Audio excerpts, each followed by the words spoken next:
On. Awesome, perfect. So welcome to, I guess, the first VC Corner Roundtable. Today I have the pleasure of being joined by Jens, Robin, and Ernst, who obviously all have been featured on previous episodes. Hopefully everybody has kind of chimed in the past and had a look at essentially the episodes that I've discussed with them. And today we'll be discussing a variety of different topics. There'll be a few elements that the guys obviously give their insights into and share essentially their experiences from the past. First kind of topic we'll be discussing will be essentially do's and don'ts for either early stage first time founders or even repeat founders from the guys' experience. So Robin, do you maybe want to kind of kick us off with your experience, essentially stuff that you've seen founders doing good in the past, stuff that you've seen founders maybe have done better, and any kind of advice that you can give for people starting out? I don't know. I most recently, so this morning I had a discussion with the founder in our portfolio, and I think the don't was that she scaled. She had GMV and ARR, and to some certain point, she was able to scale and make more revenue. But the core product, the recurring part, was not really there yet. And then she was scaling the team and everything and having a higher burn rate, but the core product itself wasn't there yet.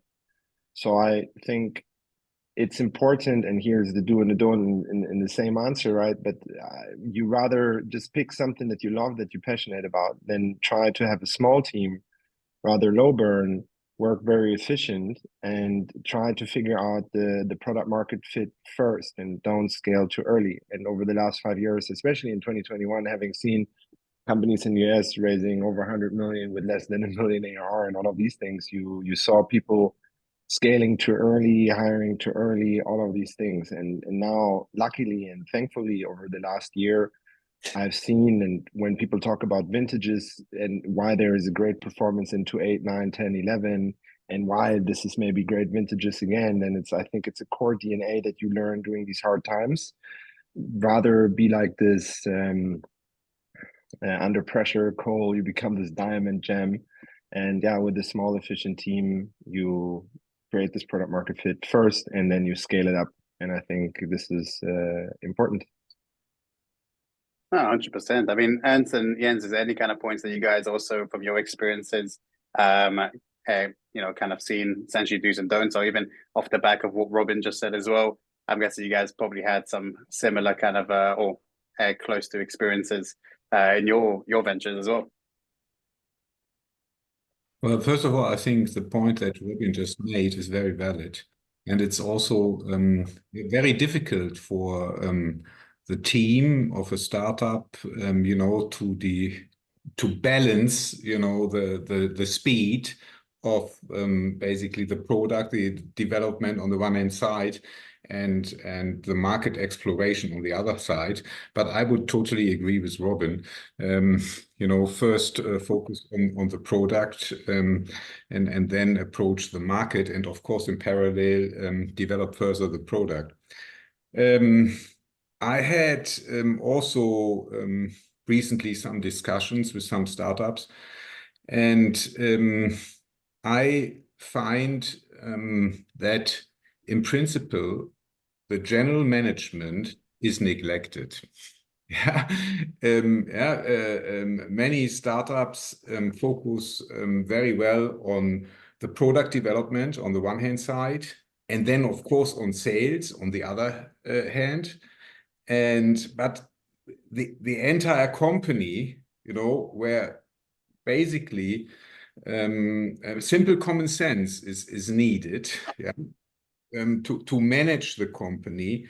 I see a lot of deficiencies there. In particular, when the startup has hired the first, let's say, 15, 20 people, and then goes to 40 people, I often see that the chaos prevails that the initial startup had. Yeah. And I find this a do and a don't also together. Yeah. Get the processes right, focus on general leadership, And of course, this is not so easy, because it is easier when you have some experience in management, yeah, how to do it, than when you are 28 and you jumped into this fantastic opportunity. But yeah, I think this general management issue is one of the top of the list of do's and don'ts. Yeah, no, I totally agree. I think there's a lot of things that come into it, and I'm guessing Jens as well. You probably have some insights to share. Yeah, no, and I'm just smiling when what Ernst was just saying. It's I just have two cases where we exactly on that point, and I think Robin hit it. If the product isn't there, then you will carry that from C to A to B series, and then it will so distract you from everything else to do things. So maybe two other points. One of that what we discussed in our joint session in London a couple of months ago. The one what I see very often is that if you have a product driven, a technology driven company, which is great, and then to mirror what Robin said is, okay, if you have your product in order, many companies underestimate the importance of sales. And just say, oh yeah, or sales, yeah, we do that, or we can, and nowadays we can almost outsource that and do whatever social media marketing, give that to an agent. We have at great engineering driven companies who almost saw sales, oh yeah, this is like this nasty dirty thing, we don't want to deal with that, and they told us, oh, we outsource sales to an agency. That doesn't work. So if you want to grow, the product is obviously the most important thing, but I think as a founder, somehow you need to find yourself in a situation where at the end of the day, when the deals become bigger, you will be salesman number one. There will be times where people want to see the founder or the CEO or whatever it is, and that's underestimated. And the second is when you grow, and that's probably more for later stage, when there is whatever 1, 3, 5, 10 million ARR, things somehow work. To what Ernst points out is that the companies don't grow in their organizational strength and just stay the slightly chaotic startup setup you have when you found, which is normal, but that you don't leave that part. And I would say one thing which I would urge everybody, just as a founder or CEO, leave your ego at the door. You need to be proud of what you do, but we've seen so many people who said, oh, now we are successful and we do 10 million. I said, yeah, but you still burn $1 million a month, and this company has never done any money. And what we see then, that they think, oh, they are the greatest, and then start hiring B. And when they bring in people that I always say, I'm in the wrong room when I'm the smartest person in the room. They hire the best people you can, and if you are a founder, you want to surround yourself by people which are better than you, and don't have your ego staying in the way there. I think that's a very I think it's a very valid point, and I had put down a note before we started here with this session, and I said, stay humbled and don't be arrogant. Yeah, that's also, I think, a very important point. And I have seen some startups, or many even, where hard decisions have not been taken in the management team.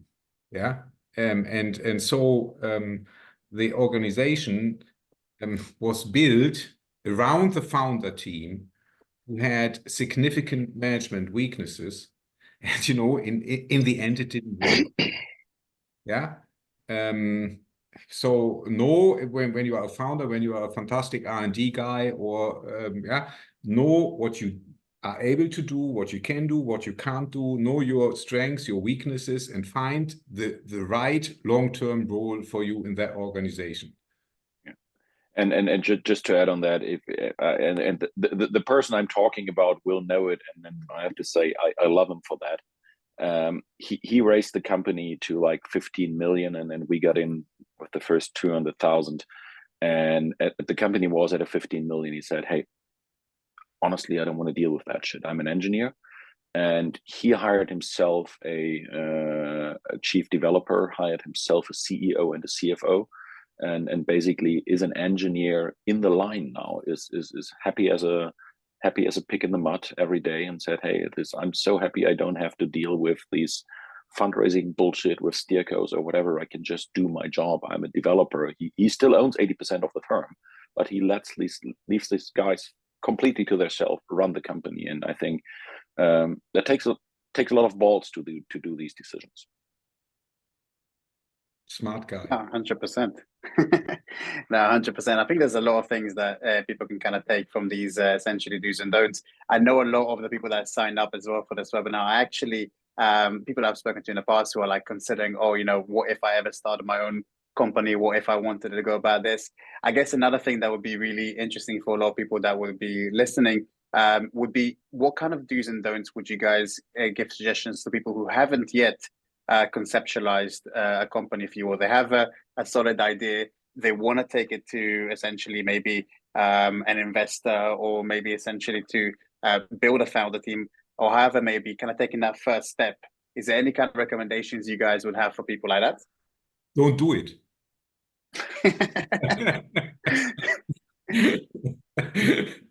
Andrew, I guess that's the first thing to do. Yeah. When it comes to obviously like pitching to investors as well, though, like that kind of element, obviously there's a lot of probably mistakes that people do first time around. Obviously you never learn unless you make a mistake. But in terms of your guys' experience, is there anything that you guys have seen that has been done really well, caught your attention, done really poorly, that you guys were like, they should have been done differently? Anything that you guys can kind of think of like that to maybe give advice to people who are wanting to do that, or maybe a bit daunted or don't know which route to really take? Maybe first, I just wanted to on the last thing, I also fully agree on Ernst and Jens I just wrote down, like, life is about breaking the ego. I 100% agree with this in work, but also in life. And two is the claim of smart recruiters in my former companies: you are who you hire. When you said hire the best, but it identifies you as a leader, in my opinion, also who you hire. And I also agree on the complementary team. Also, with all this remote today and talking about scaling, I wrote down here that you can solve a lot of problems with just like really good values and OKRs that you create a foundation on. On what you have just asked on before you start, first of all, becoming a founder is so tough. Been there myself. 3 years was extremely hard, and then later when it became successful and we were hundreds of people, it was still super hard, in a different way, right? First, it was close to liquidity problems and having so much responsibility for a smaller team. And later it was just, going to the next level, and there's no way out. It's always you.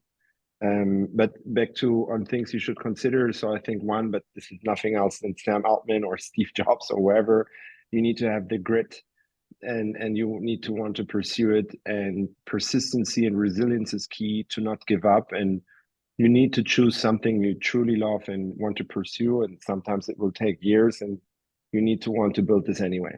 And pre-seed and seed investing, I invested in growth, but especially there, it's literally about the motivation of this person and this team to create it.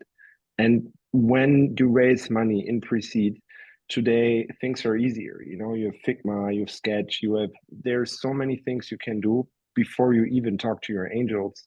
You can have a complementary founders team, you can do entrepreneur first, accelerators. There's so many programs, there's so much stuff before you even need to approach a pre-seed venture capital firm. You can have an MVP ready, you can have apps ready, you can outsource stuff, you can have LOIs from customers, you can have design partners, you can have part of the product already.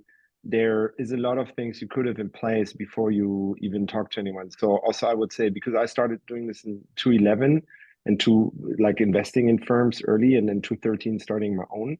But back then there was the quality of what you saw and what's been there was not as high. So today there's much more expected from you before you even start outreaching to for any kind of finance. So this is something I believe driven mind. So one is the purpose driven from the founder, but two is literally there needs to be more than 10 years ago to do the second step. Yeah, no, I think there's definitely a lot of things that are changing, especially in these times. There's a lot more barriers to entry. But I guess what you mentioned there, Robin, I think the grit is and the persistence is really where people step over essentially and show, what they can really achieve. I mean, in terms of yourself, Ernst or Jens, is there any kind of elements as well, like in the early stage that you guys can think of, or is it pretty much similar to what Robin that just mentioned in your guys' eyes? I would add, I think Robin touched upon this topic. I would say, first of all, I need to check on myself if I'm really an entrepreneur. This is something different. Yeah. When I speak about myself, I was good in performing into these high-performing organizations, investment banking, private equity, McKinsey. Well, this was easy. You had the frame, and it was actually easy to perform. Yeah, and but would I be a real entrepreneur? I have a big question mark. Yeah, so I think I really think. First of all, you have to be honest. What kind of character do you have? Do you have this persistency that Robin also mentioned? You cannot give up after half a year, and it normally takes always longer than you had expected. Yeah, and so I really, my first question would go about myself. Am I really the entrepreneur type? I appreciate that. Thank you. Maybe to add on that, and then I think it was your former boss, Ernst Herbert Hensler from McKinsey once said, if you go to McKinsey for the money, you are in the wrong place. And I would just adopt that to become a founder. If you just go there to say, hey, my motivation is to make as much money as fast as possible, you're probably in the wrong place. It's great if it works, and if it's great, it pays back. And at the end of the day, we all work for money. But I think you don't get enough motivation out of that. And when you go through tough times, when you go through shitty times, and I think you have to be passionate to build something. And that sounds easy sometimes. And of course, money is important, but the motivation of just making money is not gonna drive you far enough. The other thing is probably, and that got, I think, over the last 6-12 months, when we look at what we get in, it got better. The 22 has probably done a little bit of cleansing, and post-pandemic time was good for that. The complete, I haven't seen a complete bullshit business case in the last 6 months anymore. What came in was somehow okay. So I think we built something and get an insane value for something which just isn't a business case. And then that's probably the thing where I would start challenging myself as a founder with two things before I start: is A, do I really solve a problem? Is this really just sometimes we think, and I had like 10 ideas, maybe said, oh, we should build a company about that. But then I had to admit to myself, there's probably 12 other people in the world who have that problem, even if I have that problem. And then for me, it is a real problem. And the second thing is what we have seen be, and then I think especially now after the whole tohuwabohu we have seen around Gen AI, is the technology, if you're a technology company, is your service or your technology really that differentiating? So we have seen good companies with good ideas solved a solid problem and just got beat them up in Series A by, oh, there was this nasty update in GCP or AWS or Azure or whatever, or Salesforce acquired a company or whatever. So how resilient are you against these big players? And be honest to yourself. Is this something which a big company could just solve with adding some features to something? and having the dream, oh yeah, then we could be the one who can get sold to AWS or Google or Microsoft. Yes, those things happen, but then you have to be really good, and then you have to ask yourself, okay, am I really better than if I want to charge 500 million for my company? Does a GCP or Microsoft make the decision? You're 500 million better than our engineers if we invest ourselves in that, and be really self-critical about that. Yeah, definitely. I think there's a lot more kind of reflection and a lot more elements that people have to take into account, especially when building a company now. I think one of the things you mentioned is also route to exit and those elements that you have to obviously consider. Even if you have a great idea, there's a lot of things that kind of come into play. So I guess there's a lot of things that, especially if you're a first-time founder, if you've been through it and you know a little bit more about your doing, it's a little bit different, I'd say. But if you're a first-time founder learning the ropes from ground zero, there's a lot to learn and a lot of mistakes to be had, I guess. Yeah. And that's probably the advice. Get some good angels in from the very beginning. Get people in who got a bloody nose themselves before. And I always say the only value I can add is this: just prepare you from the mistakes I have done. You don't have to do them again. Well, I agree with this very much. It's now people ask me on the solo GP thing, what I'm doing here, what's the differentiator, right? And there's probably many things, but one thing is for sure that of all the VCs you see, I think less than 8, less than 5, I don't know, there are several statistics have been founders before. But definitely if you can, and I agree very much with you, Jens, if you have opportunity to bring in value at angels and structure the cap table around this, I would always do this. And with all the founders who are more experienced right now, they try to push down the lead VC a little on there because they all want to have a certain amount of ownership, but they try to decrease this. And they speak very transparent with them and they say, we want to have a maximum amount to bring in value at people who have been there themselves because we need their support. And it's something very American. In American VCs, you have this anyway, but it's not so much in Europe. So as a founder, I think you need to make sure to structure your cap table in a way you have many of those ideally who you can spar with and who can mentor you or support you and be this friend. Yeah, and maybe just adding right on top of that, because a couple of those in the last months. If you get a good angel, then usually the angel tries to have not too much shares. And we had a couple of situations where we were coming into a Series A or Series B investment and looked at the cap table, and the founder honestly got just screwed by the angel investors. And then we had founders who had like 20% left or whatever. And there were angels who took 40% of the shares and did a meeting a month or something like that because they were the only ones who were giving the money at the beginning. So be careful in your angel setup. And again, if you have a really good angel, that would be somebody who knows that and who would not be greedy. But make sure that your cap table does not only work in the beginning, but also has to work in Series A, B, and C. And if you have no shares anymore there, then no VC would touch you anymore. I saw this Trade Republic story with Harry Stebbings from like last week, where the guy gave up 75% in his first round, right? And then they had to fix it later with Canon. I think I do agree. It's very hard. You can always fix it, but it's very hard. Yeah. I think that kind of leads us to, I guess, the next kind of point we discussed. And I know all three of you, when I spoke to you guys individually, during when we recorded our podcasts, were quite big on this. And it's obviously education and mentorship for founders that you're working with or investments that you're part of.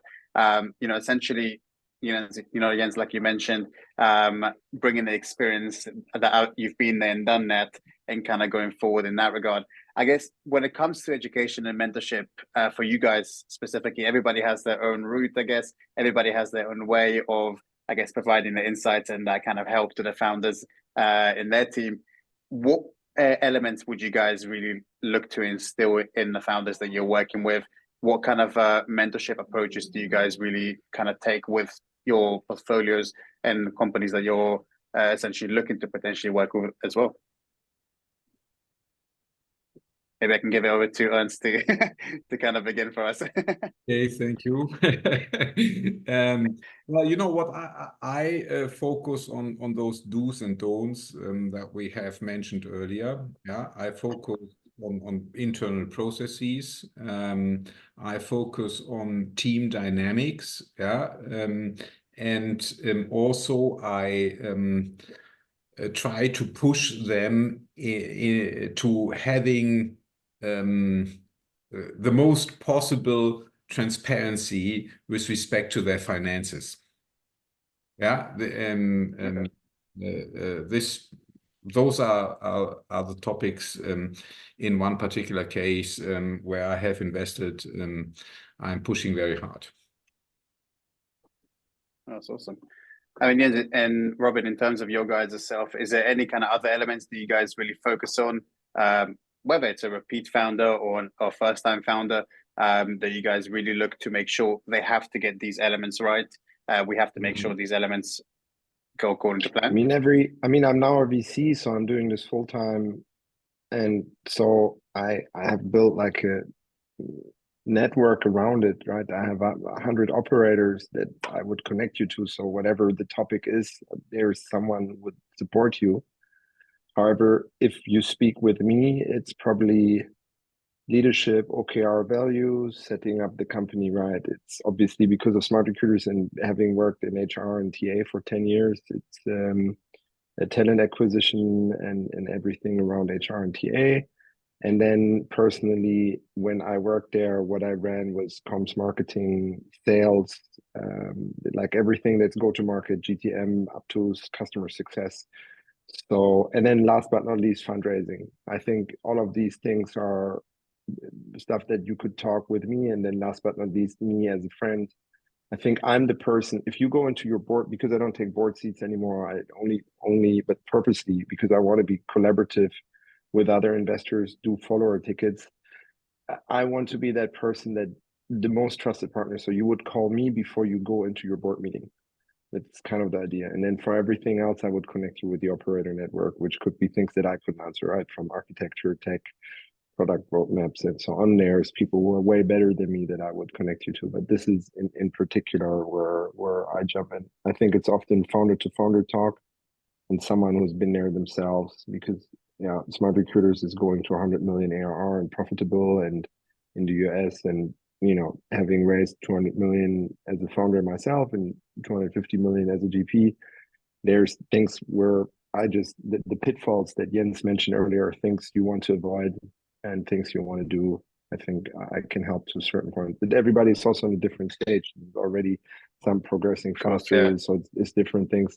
Maybe last but not least, I think because every fund has different edges, right? And my personal edge, and that should be unique, is like Elad Gil in America, where I want to support you end to end. So not only from pre-seed to seed or A, I want to support you from pre-seed to, you can call me in 8 years from now and we can talk about pre-registration rights for IPO. That's kind of the idea. But for that reason, I do it ad hoc. I'm not in the board and it's not regular. You just call me when you need me. Yeah, I think to sum it up, the most successful relationships I think we hold with founders, apart from Coparion as a pretty big operational structure internally, given its setup, so you can help with things making the daily life really easy. So from templates over reporting, or if you are in your first Series A, get the first VCs in, or get a US VC and see, just help them how things are set up and how VCs want to see reporting. But that's operational things. I think that the most important thing is really be the trusted person to the founder, and be the one person, and then that's probably then again getting back to the ego part, who can call bullshit on things. So founders who have their 150 people are becoming this, and if they're successful, becoming these little rock stars. They don't get a lot of challenging internally anymore. And if they say, "Hey, I have this idea," then you have your 25 cheerleaders around you who tell you it's a great idea. And being that observating position, we can say, yeah, it's great that everybody tells you it's a good idea, but these 5 things you haven't thought about, or this is why this is bullshit. And I think if you are able to build that relationship, then that's worth the most for the founder. Yeah, and I think that's I guess a key thing for people, I guess, listening, if they're founders or aspiring founders, to kind of take away is when selecting essentially who they want to work with in that regard, or who they want as a partner, is they got to make sure it's somebody they can trust, somebody that they know they want to go to if in case stuff goes wrong, and somebody that, like you mentioned, Jens, can call out the bullshit. If something is not being done right, can essentially kind of come forward and kind of correct that element. I guess we discussed quite a lot around the kind of founder topic, do's and don'ts, mentorship, education, that kind of side of things. I guess on the flip side, when looking at essentially the economic landscape, if you will, the post-pandemic recovery, as I guess a lot of people kind of seem to term it. I mean, we've seen quite a big shift, right? If you look before the pandemic of how the investment landscape was to after the pandemic, and obviously now in the last essentially 24 months, what's been really kind of going on. I mean, in your guys' eyes, how do you see essentially the investment landscape kind of changing? Do you see startups being able to acquire funds more easily? Is it going to get harder? I'd love your guys' insight on any kind of point there. Maybe I can kind of give it to this time to you, Jens, to kick us off. I'm not sure. Yeah. So I think 2022, early 23 definitely changed things. I think to the better. Again, these massive, or I don't see them, these massive bullshit cases are out of the system. So there was a good corrective in the market that people looked more detailed on things, and like Robin said, don't value companies with 100 million who made $1 million revenue. Though what I see at the moment, there is a massive interest in, especially if we talk about Germany is a good example at the moment. Sweden, Copenhagen, Denmark is a good example. Warsaw is a lovely example. So there's a ton going on in Poland, I would say, in these B places where big investors from the US, from the UK go there because they see they just get more for their money, and the valuations are just better than in Silicon Valley or in London.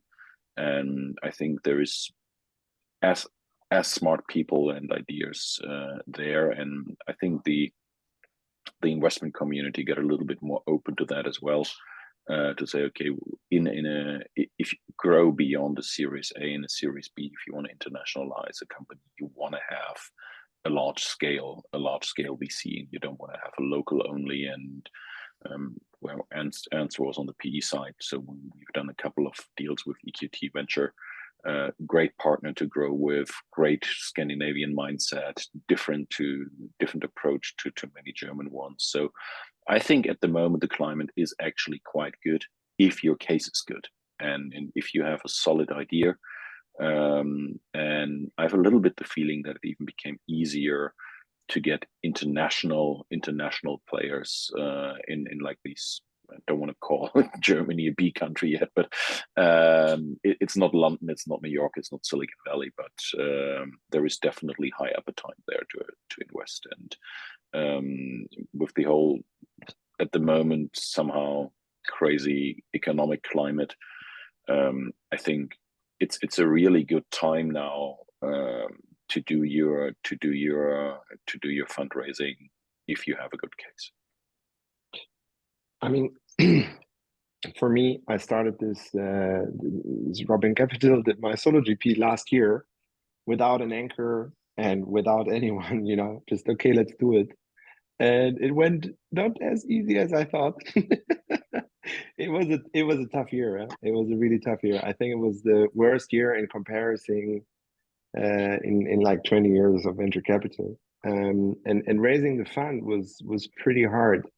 And so as I speak to all these LPs, where ultimately the money is trickling down, right? There is a certain ripple effect. And you also saw how slow it went from 22 to 23 on valuations. first it hit everything that was close to IPO. So you had all this pre-IPO market, and I'm invested in Algolia. And in the secondary market, I saw like markdowns, and there you saw it early. But then it would hit the next one. Oh, if they don't pay, maybe Series D and C, we don't pay anymore. And growth was completely stuck and didn't move. And then it started to affect Series A. And then it rippled down finally to seed and pre-seed and valuation. And there I very much agree with you, Jens. It was very good for the market that this craziness went away. And then also because public market multiples in ARR B2B SaaS ratio from 27 went down to 6, 7, 8. And you saw a 60% of decrease within 4 weeks. Cloudflare, HubSpot, all of these companies, when Datadog, and then recently even Adyen last year, went down, and now they're all coming back and growing into their valuation, but in a healthy way by actually having the right, FTE ratios, EBITDA driven, and so on, and becoming real companies. So I think I agree with you very much. It's the right thing. And now in forecasting, where I see the most of my personal fundraising, I'm still fundraising. So one thing is the interest rate, and we foresee that they will decrease, right? Number 2 is global environment. I think where we don't know what will happen, and Trump is elected, and Israel, Palestine, and Ukraine, Russia, and Taiwan and China. But all of these massive uncertainties are kind of okay until something bigger would happen. But people figured that they can handle what's there right now. And then the other part is liquidity events. This is not happening. I foresee maybe October this year, we'll start IPO markets opening again, not as fast as hoped. I think it was just together very much correlated with the interest rate. And then last, and this is why things are moving, and also I see it again on the LPs, they are now reaching out to me after 1 year of nothing. Now everybody wants to talk, and I'm happy about this. And the reason is public-private ratios. So all of these guys, all of these family offices, all of these institutional investors, they have these public-private ratios. I mean, you guys know this, but talking to whoever's listening, when they were 30% down, then they had too much ownership. And now that these companies are doing better, and the Nasdaq and S&P is up, very much NVIDIA driven for S&P, but also all the other ETFs and so on. Now they can foresee, we are from 2021 October, we are now back to plus 5%, 10% on whatever we have invested that month. And now they are like, okay, that's cool. So they can foresee end of the tunnel. And for the first time, even they had the money and they had the cash, they are willing to invest in now. So since literally 2 weeks, I see willingness where people are aware. It's often also fear, right? There's fear in the market. There's also this index for it.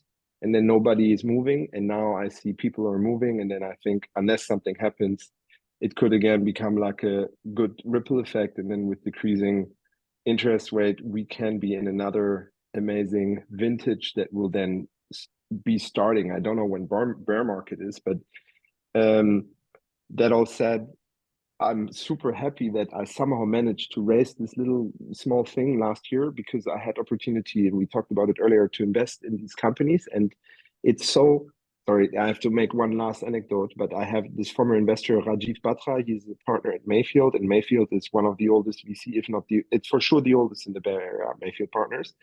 And when he speaks, he's like this Buddha, I love him for this very wise person, a little bit older. He's in the firm for 20 years before he was VC too. And he always talks about companies like a wine cellar, like as if he had a bottle. And he understands very, very well how vintages work and when to hold money back and when to invest it. And I'm happy I was already able to deploy last year, because these firms and entrepreneurs have been working very tight, very efficient. And the DNA that they have created last year and this year, I think they will never lose this DNA over the next 8 years and 10 years building the company. So with this, they will run through the good terms, but being efficient continuously. So I'm happy I was at least be able to, and I hope I can raise more to deploy more this year, because then again, at some point, multiples will go up again. Sorry for the very long excursion on where I see the markets are going, but I think end of the game, we are back slowly into a positive trend for now. Fingers crossed. Yeah, that's awesome. Yeah, hopefully we'll see some positive trend. Ernst, I'd love to hear also maybe if you have any other points that you think you can add to what Jens and Robin also mentioned. Yes, I think, I think, of course, VC investment, is an established asset class now. 20 years ago, it was much less, of course, also 15 years ago, and it is an established asset class, but everything depends also a bit on the overall investment climate, and this is very volatile, and nobody can really foresee what is happening, where the mood is heading towards. And I don't remember that we ever had a time with so much geopolitical uncertainties, and basically every day could something terrible happen. I mean, of course, we don't perceive it at this because we have adjusted to the risk, but the risk is still there. And the growth right now in Europe is extremely slow. China basically also no growth, although they always come up with their 5%. But when I talk to people living in China, they say we are in a recession, the restaurants are empty, you don't need to reserve anymore, etc., etc. So basically, somehow the world is really living on the US economy. With I think this year they have a deficit. Budget deficit of around 10% of GDP. That is all incredible. And but I mean, I think great companies will always survive and will always get funding, and it's not bad if we have a shakeout, not principally bad, or but the overall environment has become extremely uncertain, I think. Yeah, and then I think your initial question was, Ori, about how's the fundraising side for the founders. But I think what Robin said, it was definitely tough on the fund side for the VCs, and I think that is a little bit of a difference between when I said in the business cases for the startups. I would say most of the bullshit is now out because those things don't get funded anymore. I think if you turn it to the VC side and see who is in the market there, who has raised money over the last 3, 4, 5 years, good for you, Robin, that you were on this back end when if you get the money when the market is that tough, that means you have a differentiating value proposition, and that's great. But there is a lot of VCs there who raised the money at the top of the market when there was no interest, when it was easy to get money, and who are super afraid of course correct the valuations of their portfolio. And I think we're going to see a huge awakening over the next 2 years when VCs have to go back to their LPs and say, hey, we in theory we have this 2.5 time grow, but now we had to look at the valuation really, or we have exited the first ones, and the valuation. I've seen a lot of VCs who have valuations in their books from 21, 20, 22, and didn't correct that. And I think this is just what you could urge every investor. I think it's still a great asset class to invest in, and especially if you are in these B countries, call it again that way, there is good opportunities there.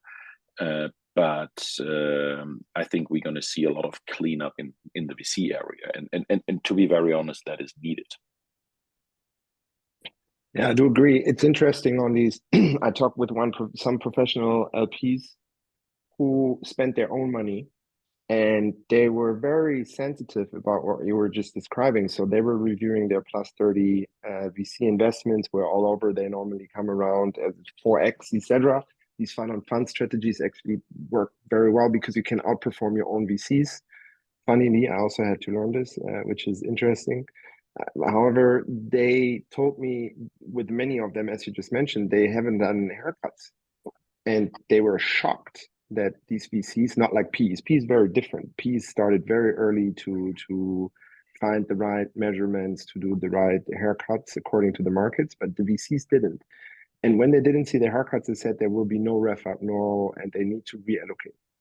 And then at the same time, I had to learn that sometimes big money, family offices and who spend, I don't know, between 10 to 200 million a year, don't do this that much.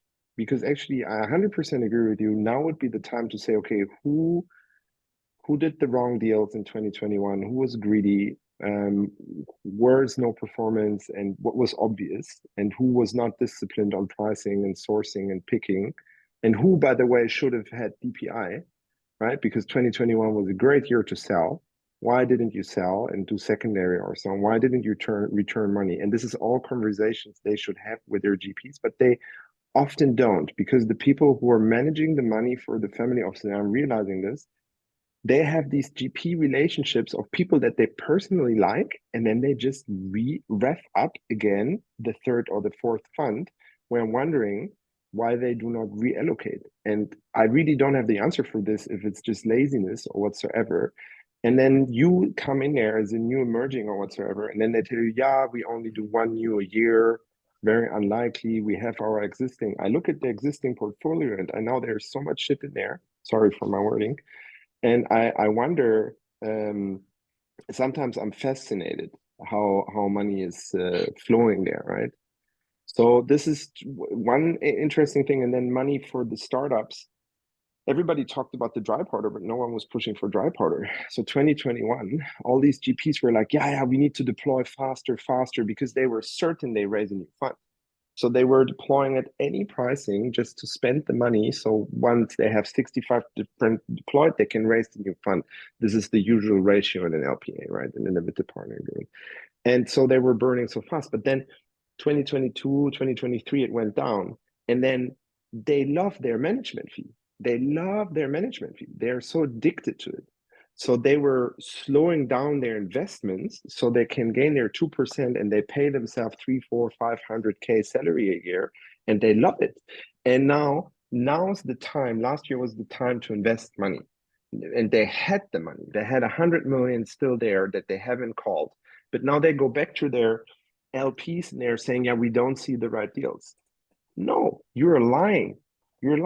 You want to extend the investment period to 2025, so you have an easier time in 2025 to raise the next fund, and until then you want to receive the 2% instead of the 1.2% after there's a decreasement post investment period, so you just want to optimize for your own personal good life instead of spending the money when the market is down, where you should. And I'm, again, fascinated by this behavior. And for that reason, all of these companies who would have needed a good investor, bridging, supporting, succeeding, jumping in and be the one who's supporting you in the VC portfolio, they let them die last year. And many founders were disappointed. So if it's a really good time to evaluate who did good and who did not good. But I'm sad, and you can now it's transparent, visible to everyone, and this is the reason why founders didn't have money that was potentially there. And let's see how it will proceed. So Jens, I'm curious what you just said on in 2 years from now people will potentially reallocate. I hope so, but I'm not sure. Yeah, no, we're pretty happy with it was sometimes it was tough with Coparion having the German government as the LP, which brought a lot of restrictions. On the other side, it did get us into some areas where we had to be super conservative, which is now extremely helpful. But on the other side, you're exactly right, and I think especially that's probably the only bubble we see at the moment is now that these special funds coming up, investing into AI, which I think is definitely right, and we are at the moment focusing on that as well at the moment. But you see, to what Robin, to your point, you see people just senselessly throwing money on cases when there is somebody saying, hey, it's an AI case, and that's so I have to correct myself. Probably that's probably the only thing where we see a lot of bullshit coming in, where people just relabeling their companies or the business cases to say, oh, now we're an AI company and we're worth 10 times as much. And same thing, if you do good due diligence, if you have a good team, and I really believe, and we with Microsoft had this press conference together with one of our portfolio companies, and they were there in Berlin with this 3 billion investment, where the German government now really seems to move on some things as well. That is a great development, but we're not going to develop the next open AI or the next big AI infrastructure in Germany, although we have Aleph Alpha is doing nice things. I don't think on the long term we have deep enough pockets here to build something like that, but we probably have the best community in the world when it comes to adopting AI on the manufacturing shop floor, and see what's the next level of automotive production where AI really helps. So using AI in very specific use cases, I think, is a huge market, and if these cases are good, then but we have seen funds who said, oh yeah, we're gonna do an AI fund, raise 100 million. I said, okay, what's your concept? What's your idea? Oh yeah, we're going to do an AI fund raising 100 million.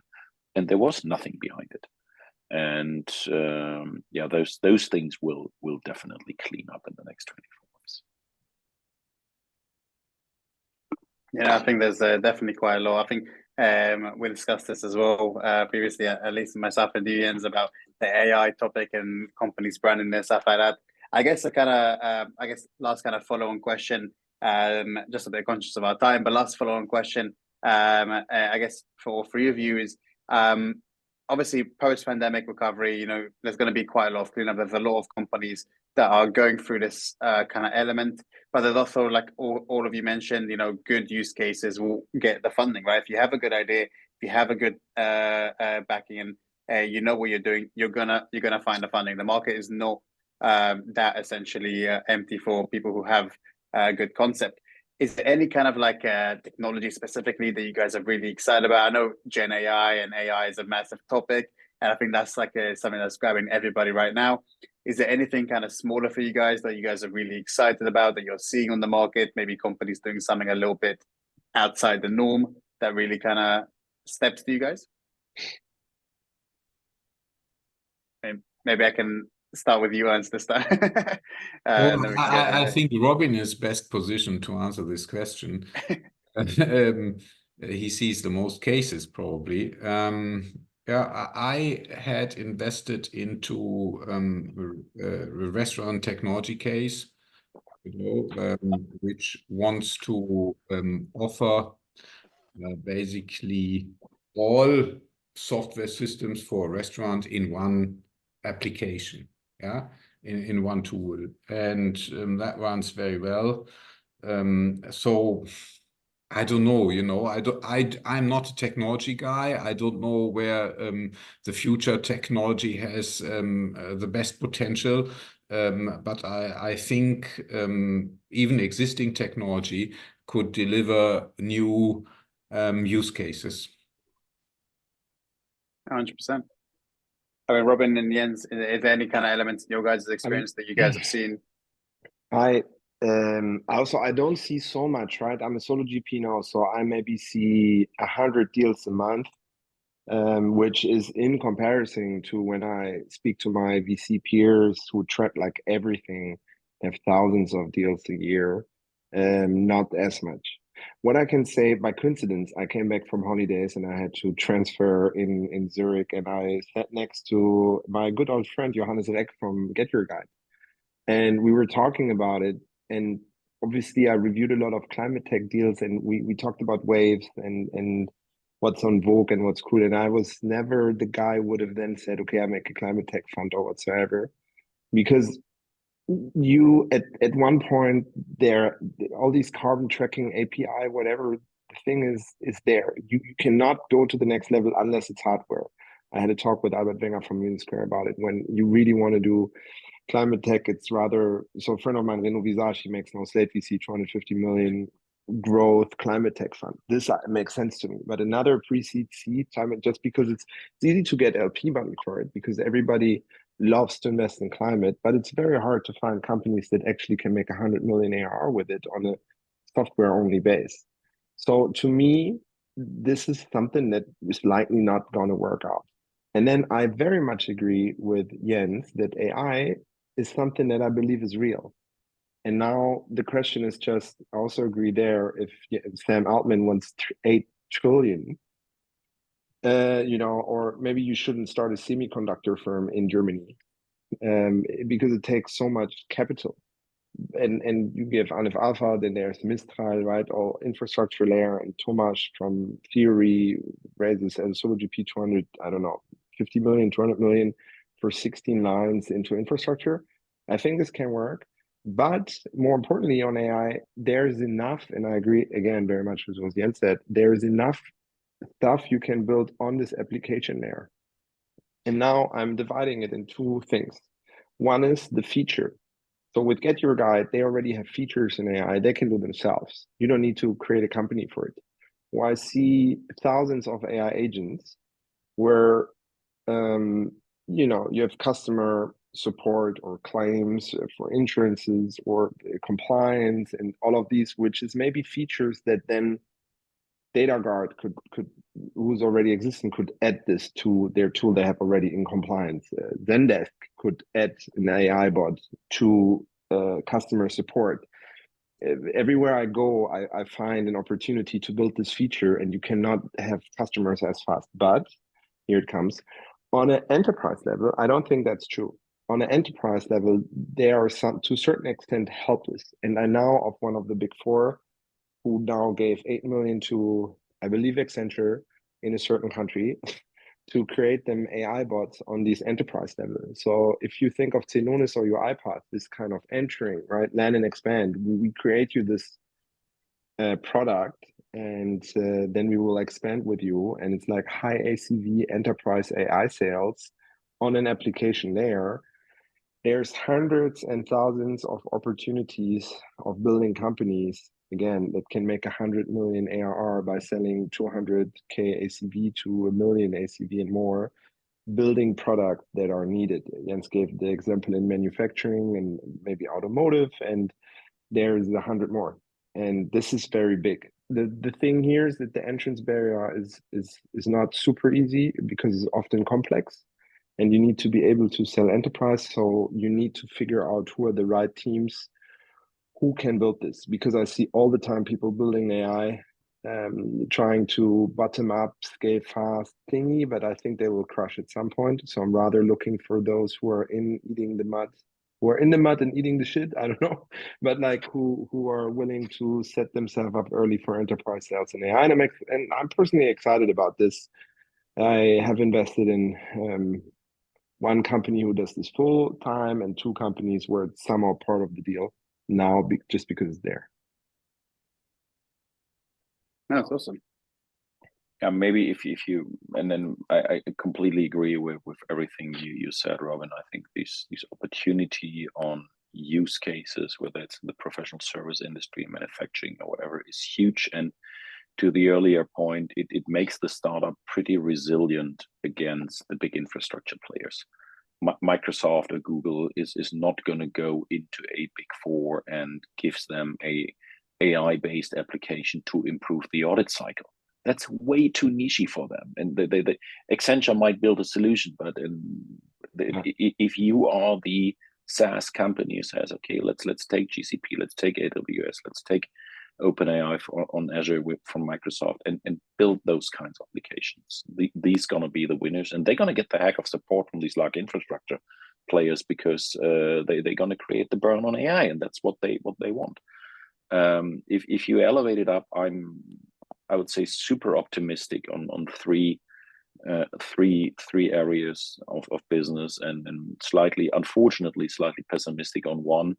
What you mentioned as well, Robin. I think the whole ESG and sustainability thing has been overhyped. There's a lot of goodwill, and we should do more there. But I've seen very little really differentiating use cases. Yeah, we don't need the 98th carbon measurement, carbon control reporting solution.